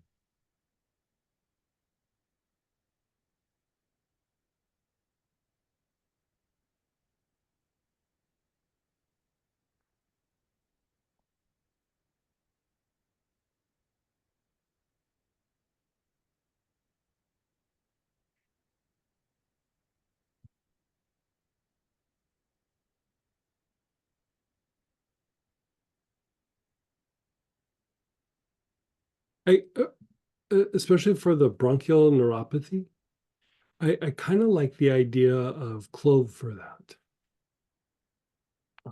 Both inhaled and maybe a drop or two internally. Yeah. Doesn't have to be every day, but like, you know, maybe 3 or 4 times a week. She could do it daily if she wanted to, but probably a couple, like 3, 4 times a week. Clove. All right. And then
Tell me a little bit more about the second one.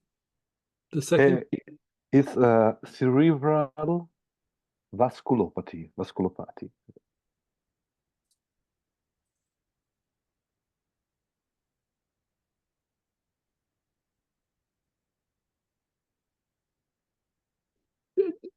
Is she having issues in her legs at all?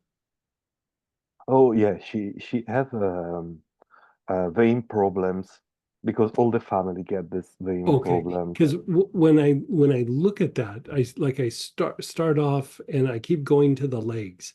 So I would say, you know that herb, gotu kola? Yes.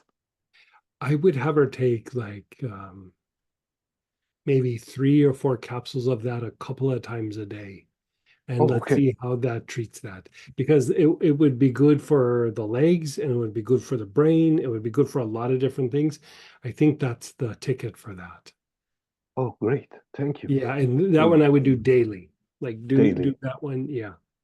Okay. And for the respiratory tract, the The clove. clove. Let's start with clove. Yeah. Yeah, because Yeah. she get really worst. She always had this kind of thing, but she get really worst in 2020. Okay. Before 1 month before the emergency for COVID get out, Right.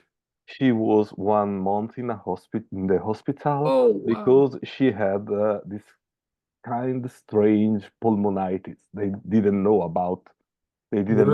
COVID, but probably it was, I don't know. And after that, she started to suffer of this. Yeah, I see her yesterday night, and when she breathed, sometimes she like a whistle like in the surface of the bronchiole. So so with that, I would do the clove and I would also do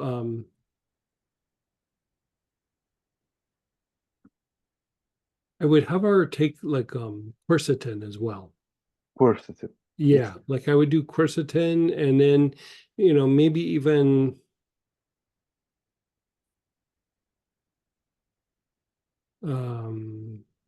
like inhaling like German chamomile Oh, or yarrow, something like that. okay. But just inhalation. Just in it. Yeah. All right. Yeah. All right. Okay. Thank you very much. You're so welcome. Thank you. And see you on the weekend. Yeah, looking forward to Sorry, how much quercetin? like the quercetin, like for a little bit, I would probably have them do like maybe 3 tablets twice a day. And Twice a then day. as they start feeling better, like after 30 days, maybe you could go down to 2 twice a day. But at first I would do 3 twice a day. 3 times a day. For 3 weeks, 1 month. Yeah. Also gotu kola or for more gotu Go kola? to cola, they're going to be on that for a while. Yeah. For a while. So Yeah. 3-4 capsules twice a day for like a while. Like Oh, maybe start them on 3 and then you can work them up to 4. Yeah. okay. Perfect. Yeah. Thank you very much. You're so welcome. Thank you. Keep me posted on that though. Yes. Yes. Okay. Absolutely. And then go ahead, Megan, then Deborah. Hey, Megan. Hey, Greg. Hey. This might be a little bit long of a question, but I was gonna check in with you about the email that I wrote you. Yeah, I have an email partially written to you. So how about I'll just I'll finish it tonight and get it off to you. Okay. Okay, sure. Yeah, Thanks yeah. so much. Okay, Yeah. bye. Anything else though? I'm sure I can think of something. Yeah. Actually, I just feel really good despite everything going on. The last 2 classes, I don't really feel a lot during the class, but then I'm like, why do I feel so good? And I'm like, must have been the class. I don't know. I'm not doing. I used to do tons of oils in the evening, like while I watched TV. I would just go through booklet over and over and over. And now I'm so tired actually, because I'm sleeping better that I'm like, I can't do this. So I'm more like getting through the classes. That digestive regeneration class when you did all those extra steps with the vetiver, the lungs, the solar Right. plexus, oh my gosh, like I just hit a whole new level of sleep after that. It was Oh, amazing. tremendous. Like my alarm would go off, I would hit the snooze, and I would fall back to sleep, which is unheard of in this lifetime. Like if the alarm goes off, my heart's already racing. There's no falling back. Right. Like I Right, just hit the right. snooze and then I zone out and I think about my problems and then I wake up when the snooze Right. goes off. But I was like, this is amazing. And then I'm just so tired at like 9 o'clock, which is for me like really good. I used to, a year ago, I would go to bed at like 11:30 and I still wasn't even tired. I was like, I just need to Right. go to bed now. So that's just been awesome. So yeah, just And yeah. how'd the weekend class, how'd that treat you? Yeah, I had to leave a bunch, but I think I did maybe 3 planets and yeah, I haven't noticed a lot yet. Like I was saying, like I just class is kind of like for not too sensitive person like me is kind of boring. Like honestly, I'm just Right. like do I'm just looking out the Right, window, right. doing the steps, okay. So I didn't really feel a lot, but I just feel like with this thing going on with my business, I would normally be just like losing my shit and I'm like Right. I guess it's a phase. Let's just see how we can But get through it I think quickly. that even that thing, like you said, like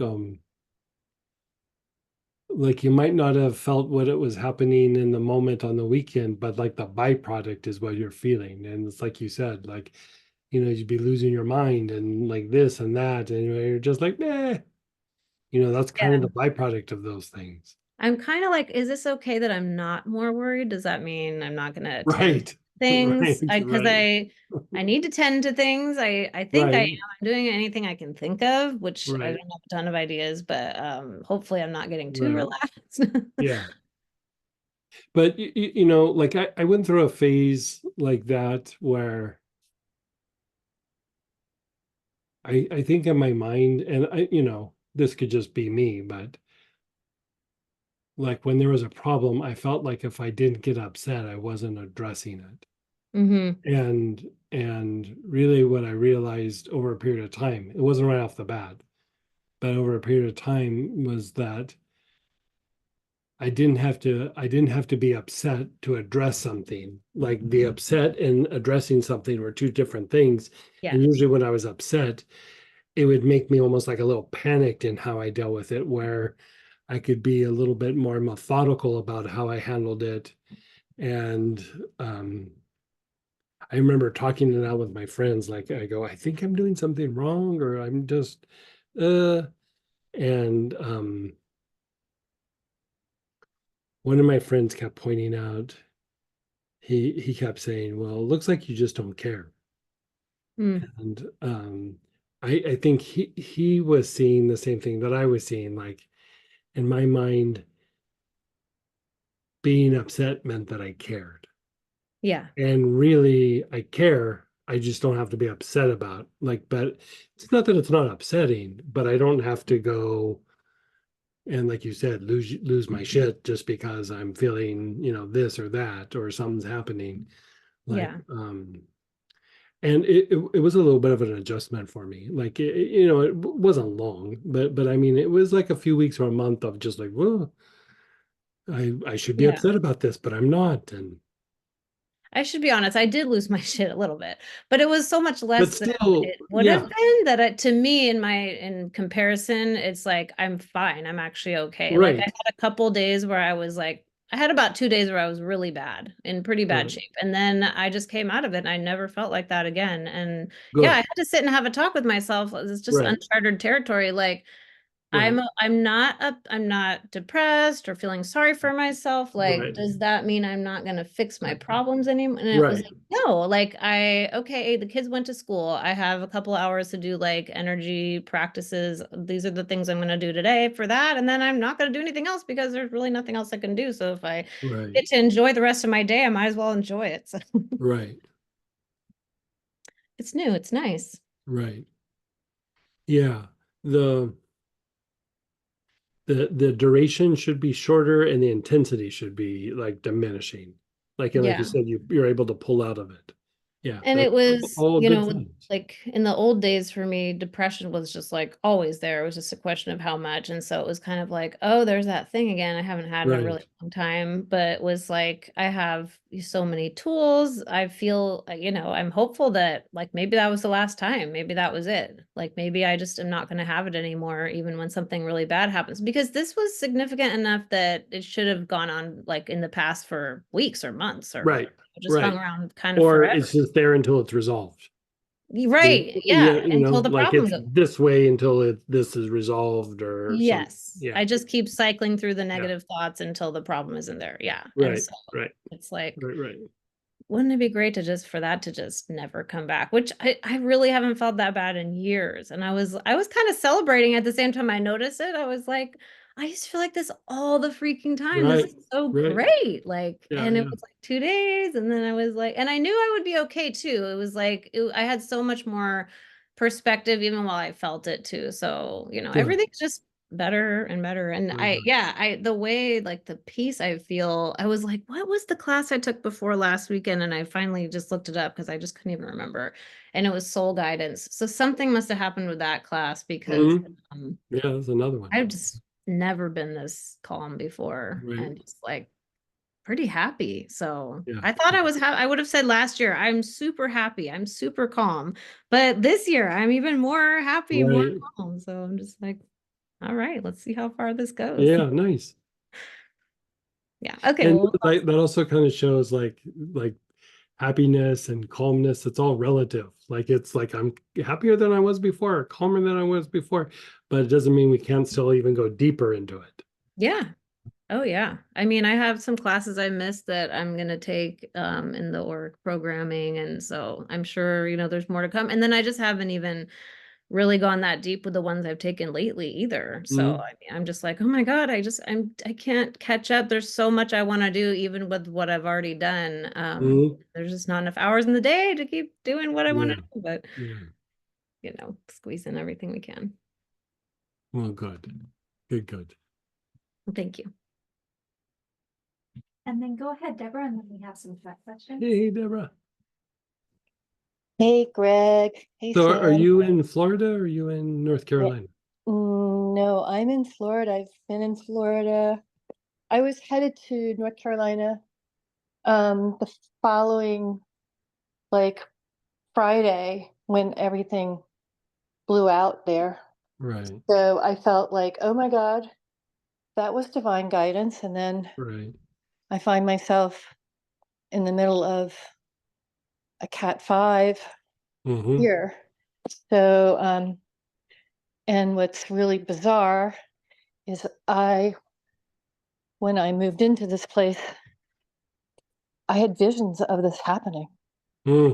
So, but I didn't really, you know, I didn't associate it with the hurricane. I just like, so then I'm like, I don't know.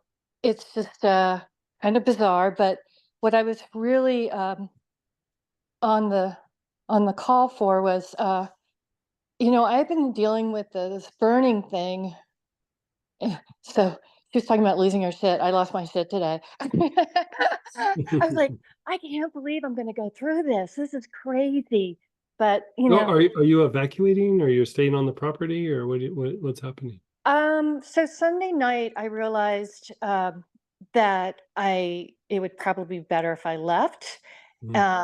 And I woke up the next morning and everyone else thought that too.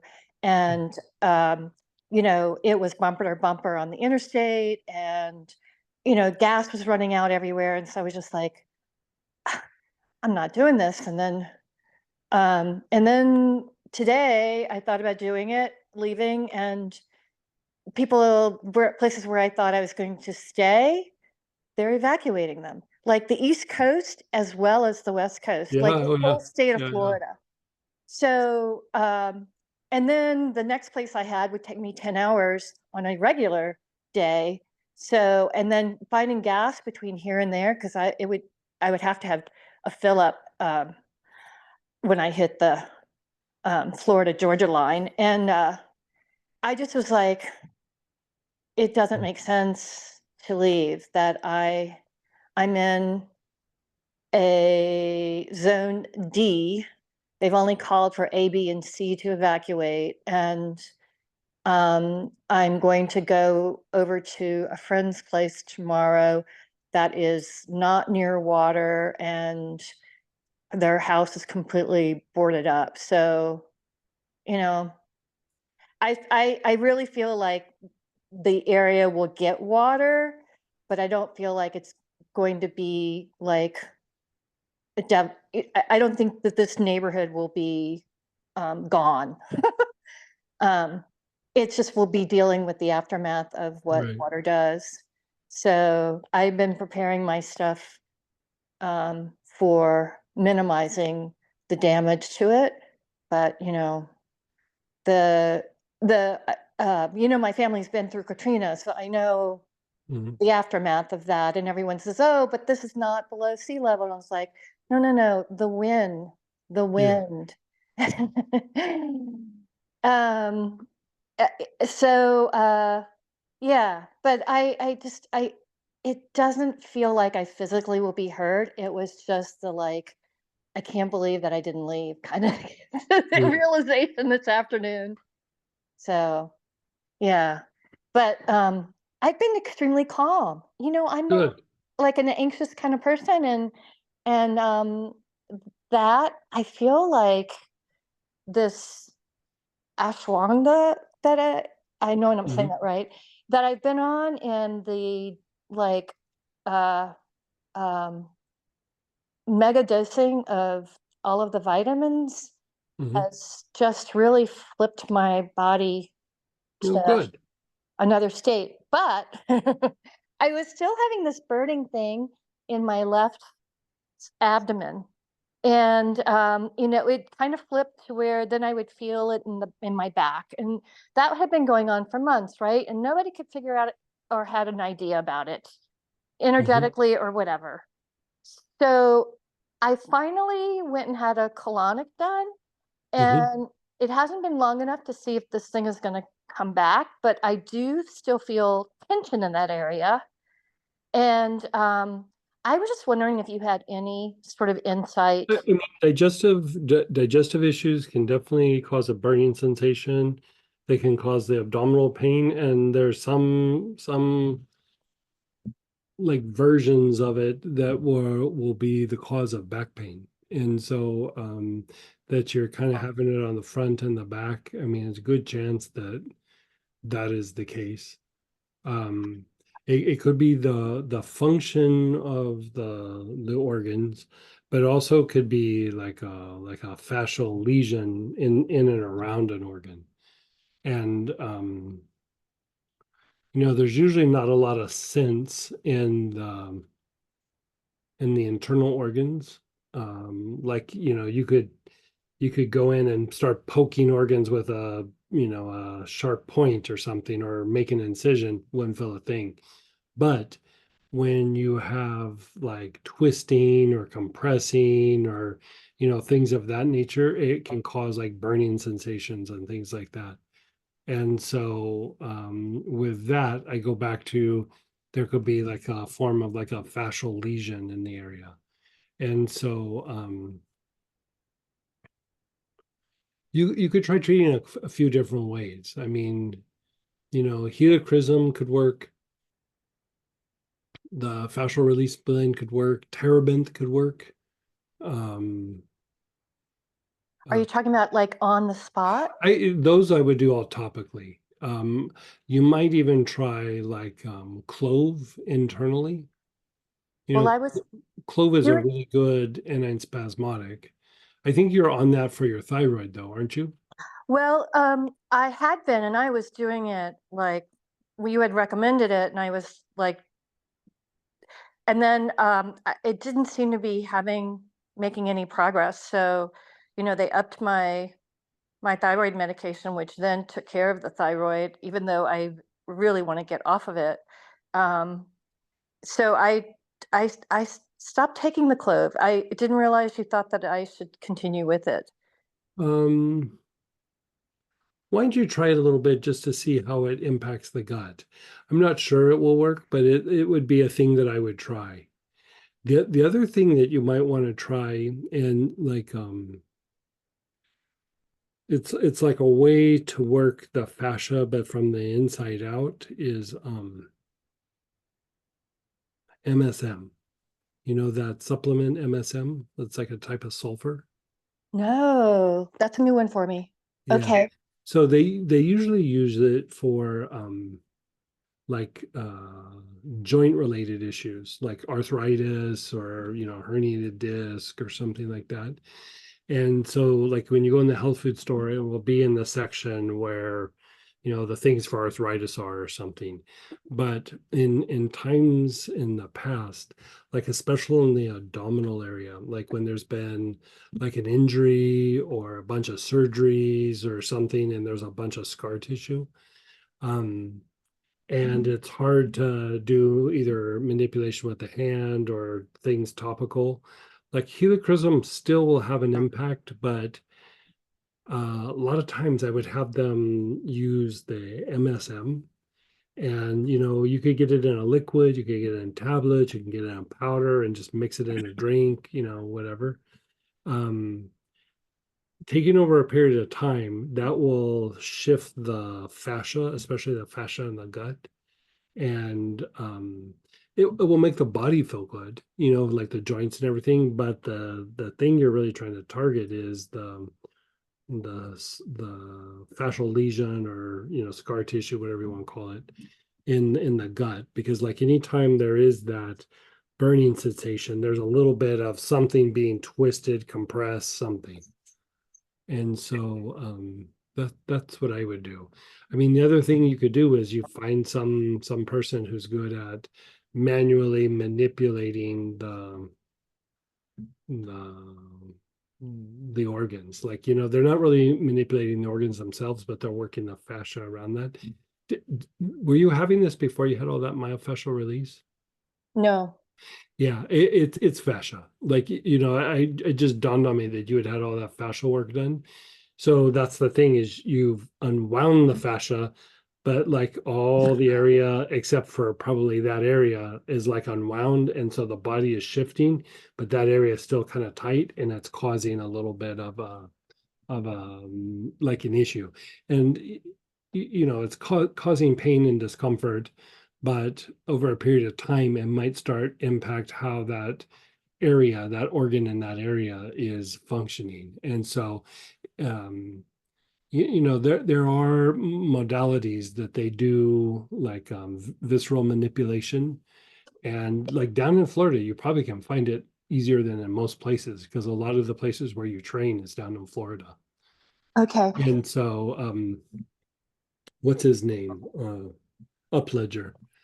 I don't know if they still do it. It's been 20 years since I've looked at any of his classes, but they used to have a bunch of classes about visceral manipulation. And I always found that version to be a little like softer, it's because it's more about putting the body in parasympathetic state. But like some of the old school osteopaths will get in and like manipulate the fascia in the gut, just like you would in the neck or in the shoulders or something like that. So Okay. yeah. Because I have been doing some massaging of that area, so that that's Massaging, like especially compression, might help, but you probably still need to, like, how you do the fascial stuff on the yes. body, like get in and try manipulating that in and around that area. Okay. But try to do fascial stuff, but in the gut. Yeah. Okay.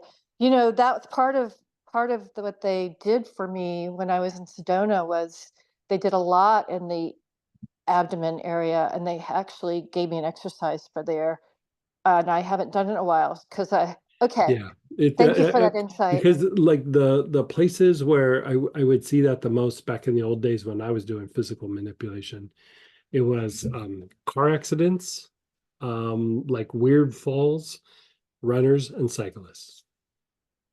Well, I had that crazy Yeah. accident in 2019 where I got hit by the moped and flew in Right. the air. Right. And it's that side where the Yeah. impact Yeah. was. That's probably what it is. Yeah. Oh my gosh. That just puts everything together. Thank you so Yeah. much. You're so The, the one other thing, real quick, is that, okay, so I'm not feeling the pressure across my chest, but I noticed like I'm starting to feel more pressure in my throat area. Can you give me any insight about that? like, tell me a little bit more. Like, what's the pressure? Like, you're having trouble swallowing? Like, what exactly is happening? It kind of shifts. So like I feel like almost like I've been screaming, even though I haven't. I mean, I cried for a little bit this afternoon, but it was not anything, you know, it wasn't even, it was like a few minutes, you know. Um, uh, I was just wondering, you know, my throat chakra has been the one that has been the most blocked for me. If there was some sort of like release trying to happen, or, you know, I Well, just, I would say even as you started talking about it, your voice started to quiver, oh, which means there's probably some old trauma that's tied to it. You know, it doesn't necessarily have to mean that it's in the throat or the chest, but there's some like kind of trauma that's bubbling. Does it ever feel like you have like something in your throat?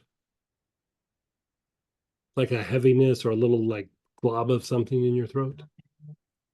I feel like different sorts of pressure change from time to time, and uh, like You- something like caught in my throat, Okay, yeah, not that's what so I was much. looking for. Okay, perfect. So do you have Melissa? Yeah. Okay, so what I'd like you to do with the Melissa is do that pattern where you go Mingmen, back heart, crown. Amen. Back heart crown. Okay. Yeah. Because like sometimes what that is like either an excessive amount of grief or like a grief that's like stuck. And Oh, and that it's going in the heart and the throat and like that sounds what that is. Like there's oh, a name for it. Like in Chinese medicine, they call it remember we were trying to plum pit chi or something. Yeah, it's but it's a grief. Like that's exactly what that is. Yeah. that resonates so big for me. Yeah. Thank you so much. You're so welcome. All Yeah, right. usually Melissa will knock that out. Like I even had let me see if I still have it. I had a formula that I made just for that.